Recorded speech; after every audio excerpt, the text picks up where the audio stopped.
एखादी स्पेसिफिक गोष्ट करायला एफर्ट्स लागतात आणि एफर्ट्ससोबत हौस पण लागते. ते हौसेला मोल नाही म्हणतात ना, ते अगदी खरं आहे बरं का. कारण मी शेवटच्या क्षणापर्यंत ठरवलं नव्हतं, की अ, राधा बनवून मीराला तिचे फोटो काढू किंवा जस्ट एक इन केस फोटोशूट करू. तसं काही ठरवलं नव्हतं. एकदम ऐनवेळी मी केलं.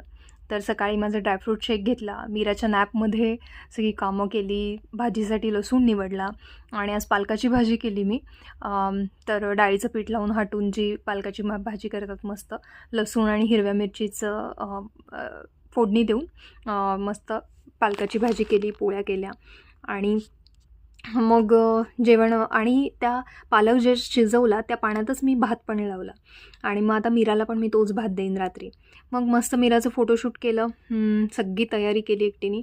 फोटोशूट करून छान फोटो काढले आणि आराम केला. थोड्या वेळ मिळाला मला आराम आणि संध्याकाळी वर्कआउट केलं आज. आणि मीरा सगळं वर्कआउट एकदम बघते. ही आई काय करते सगळं बघत असते. संध्याकाळी काय खेळवावं म्हटलं चला खाली जाऊन यावं. खाली गेले तर पाऊस सुरू झाला, परत वर आले.